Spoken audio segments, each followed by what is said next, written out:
Ayun. So, magandang gabi, bayang Pilipinas. Ikukuwento ko ngayon yung mga negosyo na nasimulan ko na at may mga negosyo rin akong nalugi. Hindi naman lahat ng negosyo natin bilang isang negosyante kasi gano'n talaga, may mga nangyayari talaga na, hindi natin ginugusto pero do'n din tayo kasi matututo. So, sa buhay ng negosyante talaga gano'n talaga 'yan, ups and down, ups and down. Meron talagang mga pagkakataon na nasa baba tayo. Pero yung pangyayari naman na yun na nasa baba tayo, marami tayong natututunang aral dito kaya nakakaakyat tayo ulit. Basta importante lang naman talaga diyan, hindi tayo bumitiw at patuloy tayong magpursige para makaakyat ulit. Normal 'yan sa negosyante, ako ilang beses akong bumagsak. Sa loob siguro ng ilang taon kong pagninegosyo, ngayon ang MFR kung sa MFR na lang 11 years yung straight na pagninegosyo ko. Siguro mga 12 years din ako nagninegosyo na kasi may una akong itinayong negosyo na yun hindi nga nag-prosper yung junk shop na itinayo ko. Pero yun naman ay hindi lugi. Kinonvert ko siya sa hardware. Ito ngayon yung ano, dating MFR Qualis Construction Supply, ngayon MFR Qualis Trading OPC na. So, kumpanya na siya ngayon at malawak na yung network nung hardware na itinayo ko noon. Pero diyan sa 12 years na yan na experience sa negosyo ay hindi puro dire-diretsong angat yan.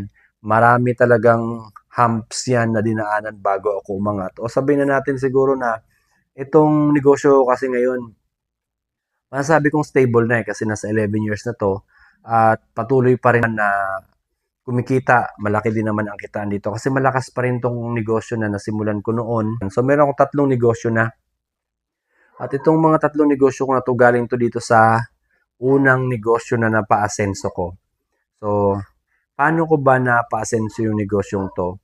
Galing kasi ako talaga din sa negosyo na yun nga, nag-i-struggle ako kasi ikukwento ko na rin siguro yung junk shop kasi nag-open ako ng maliit na junk shop dati pagkatapos kong magtrabaho sa construction supply at naghakot din ako ng mga scrap na gamit yung truck nung junk shop na nakikihiram lang ako. Pero dahil nga sa kagustuhan ko na siyempre ma magawa kong tumaas yung kinikita ko, nag-open ako ng maliit na junk shop din at nagre-rent na ako ng truck. Doon ko binabagsak yung mga hakot ko. Ang mga hinahakutan ko noon mga mall. Malakas din ang loob ko na magsimula dahil naka-build din ako ng tiwala doon sa kumpanya na hinahakutan ko. Minsan ang nangyayari kasi hakot lang ako ng hakot. After 1 month, saka pa lang ako mag-intrigo ng lahat ng hinakutan ko. So, nagagamit ko yung pera nila. So, parang nagsimula akong walang puhunan. May nagtiwala sa akin eh. So, malaking pera kasi minsan nag-iintrigo ako sa kanila ng 200, 150 hanggang 200,000 monthly.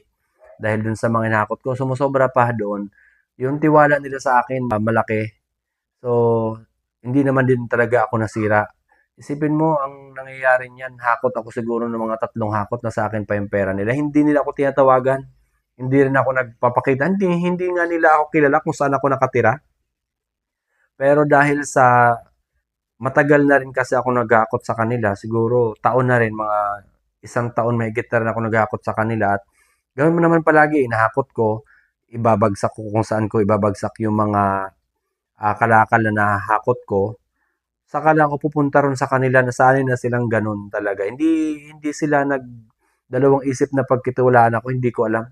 Pero sa tinagal-tagal ng transaksyon namin, ni isang beses hindi kasi ako nag-isip na takbuhan sila. Malaking pera ang bawat hakot ko, siguro umabot yan ng mga pinakamababa, siguro 60 to 70,000 ang isang hakot ko sa kanila. Puro bakal yan. At minsan inaabot siya ng 3 hakot kasi magkakaiba-iba yung site na hinahakutan ko. So, iipunin ko muna yan. O, nabibenta ko na yung mga bakal nila, sa akin na yung pera. Nagagamit ko pa yan sa iba. Meron kasing isang mall dyan sa Green Hills na cash. Pagkahakot ko, bago kami umalis, babayaran ko lahat. So, yung pera nung isang kumpanya na pinagkakatiwala sa akin, nagagamit ko yon. So, doble ang purpose nung tiwala na ibinigay nila sa akin. Bukod sa hawak ko yung pera nila, nagagamit ko pa yun para pagkakitaan pa. So, ang ganda nung ano, nung simula ko dahil wala talaga ako naging puhunan. Tapos, yung mga hinahakot ko noon doon sa isang mall, halo-halo yun. Halos sinasabihan niya ako lang basurero eh. Pero wala sa akin yun. Normal naman na tingnan ka nilang gano'n kasi lahat kasi nung nandun sa tambakan nila, lahat na mapapakinabangan doon nahakot ko. Bote, dyaryo, karton, panta, PET, mga bakal-bakal. So, lahat yun, malinis yun kapag ako nag-akot. Kaya minsan, yung mga engineer nga ron, nasabihan ako, andito na naman si Mark, yung basurero. Tawa na lang ako. Pero sa mga ginawa ko noon, grabe ang napulot kong aral na hindi lang kasi hanap buhay yun eh. Aral yun na tumatak sa akin yung mga ginawa ko noon. Kaya eto rin siguro naabot ko ngayon. Nung nag-convert na ako sa hardware, ginawa ko na siyang hardware kasi tingin ko yung junk shop na tinayo ko, hindi yun nalugi. Talagang kinonvert ko siya sa hardware dahil unang-una sa lahat, yung junk shop, kaharap yun ng barangay. So, hindi nga ako tumagal dun siguro mga 4 to 6 months lang ako.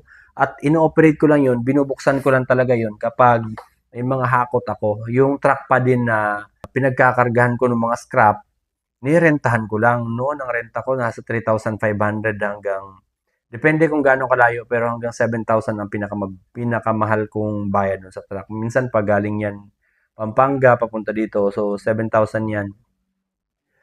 Driver lang kasama nun sa akin yung mga tao. Ako nagbabayad sa mga tao. Pag dito naman sa Metro Manila lang, pag mabilisan lang, tapos ng timbangin, pupunta siya doon, magkakarga lang. Nasa 3,500 pesos lang ang binabayad ko noon yun.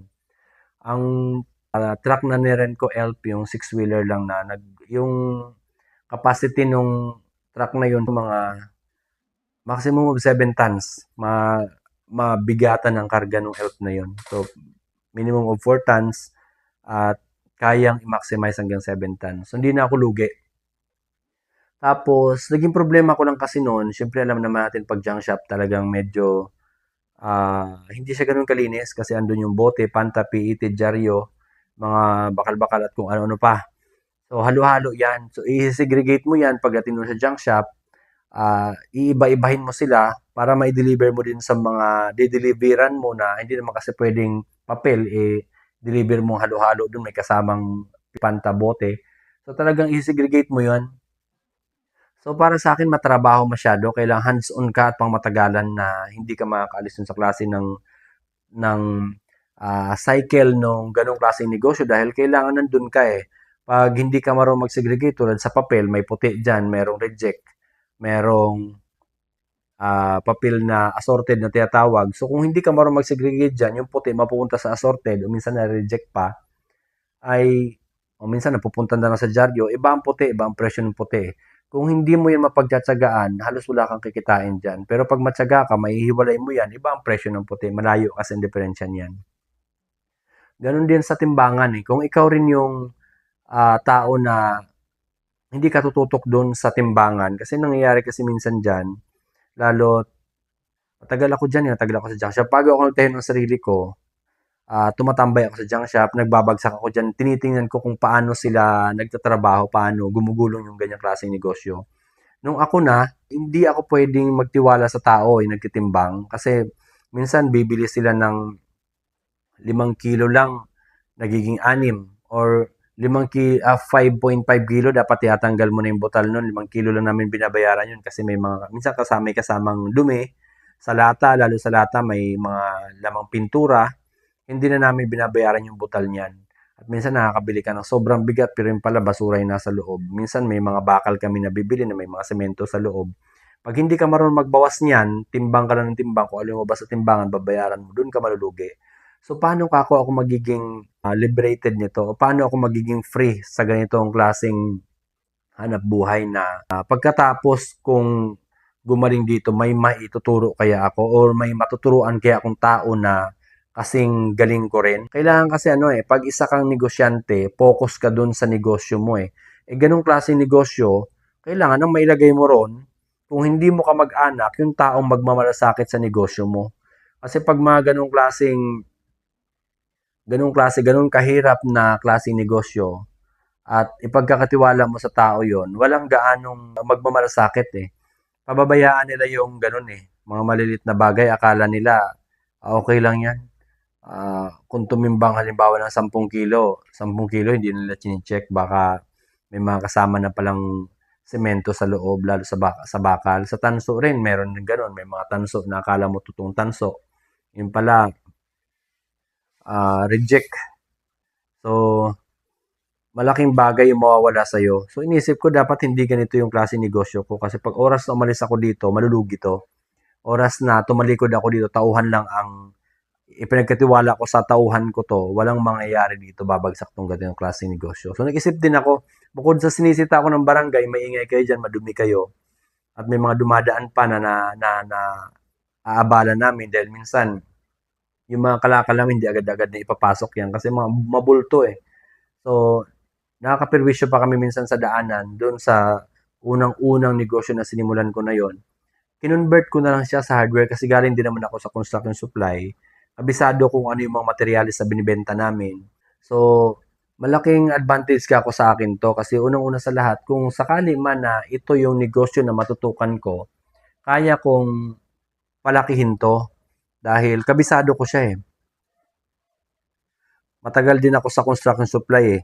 So, advantage sa akin masyado. So, ang ginawa ko, kinonvert ko na lang siya sa hardware. Kasi tingin ko, yung hardware, marami rin kasi ako talagang kilala, lalo pa yung napagdaanan ko, yung pinasukan ko dati na construction supply, na-expand niya ng napakalaki yung negosyo niya, construction supply yun eh. Hindi ko na rin siguro babanggitin kung anong construction supply siya kasi ngayon existing pa rin yung construction supply na yun na pinasukan ko at malakas pa rin ngayon sila. So, doon sila yumaman eh sa construction supply na yun. So, sinubukan ko rin na dahil kabisado ko naman, nagpapahinante ako noon nung nagtatrabaho ko sa kanila. Alam ko kung sino yung mga supplier nila, alam ko kung saan kukuha ng mga murang bakal, murang mga tornilyo, murang mga electrical wires, ay yun na rin yung pinasok kong negosyo. So, advantage sa akin kasi kabisado ko. Ganun talaga. Kaya advice ko sa mga kababayan natin na gustong magsimulang magnegosyo, alamin niyo yung mga negosyo na palagay ninyo kabisado niyo. Yung advantage na kaagad kayo kasi unang-una diyan ang nakasalalay kasi ang galing niyo diyan eh sa pagpapatakbo, sa pagpapaasenso ng negosyo. Kasi ako talaga doon ko napansin na dahil kabisado ko yung mga supplier, napakahalaga na kabisado ko yung mga supplier, kabisado ko yung mga materyales, kung anong klaseng materials yan, may mga hardware materials, may construction materials. Kabisado ko yung mga yan, so hindi na ako nahirapan. Madali ko na lang siyang pinatakbo at maniwala kayo sa hindi, sa loob ng 1 taon napaasenso ko kaagad yung negosyo na yon. Siguro mga 2 to 3 years lang nagawa ko na siyang milyon. Ang puhunan ko lang noong nagsimula ako mag-hardware, 70,000 lang. After 3 years, minimum of 1 year eh. Napaasenso ko kaagad siya kasi 6 months pa lang nakabili na kaagad ako ng truck. Yun nga lang, yung truck nga lang na yun, eh, syempre parag-parag lang, hindi ka naman pwedeng bumili ng pamporma na truck. Yung talaga makatulong lang talaga dun sa mga deliver ko sa hardware. So,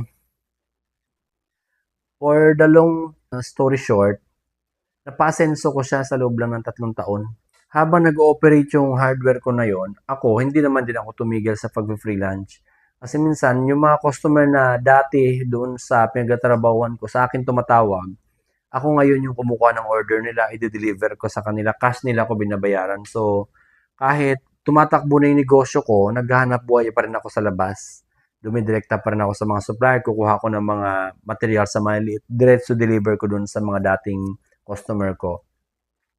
So, madali lang sa akin lahat kasi nakabisado ko yung cycle ng negosyo eh. Advice ko din talaga sa inyo, kung gusto nyo magsimulang magnegosyo, yung kabisado nyo na kaagad, yung may idea na kaagad kayo, yung may kaalaman na kaagad kayo dun sa negosyong sisimulan ninyo. At kung alam nyo na, huwag na kayong patumpik-tumpik, huwag nyo isipin yung mga puhunan, huwag nyo isipin na malulugi kayo. Normal yan eh. Sa isang buhay negosyante, hindi lahat yan ipaakyat ng diretso. Talagang nangyayari yung ups and down. Marami rin akong failure.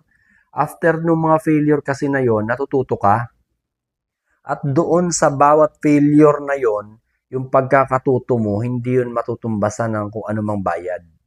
Dahil yung aral doon tatatak sa'yo eh.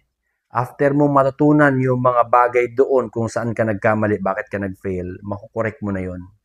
At kapag na-correct mo yun, along the way na nagdinegosyo ka, yung mga nadaan mo na yun na nagkamali ka, hindi ka na magkakamali ulit. Dahil nagkamali ka na noon eh.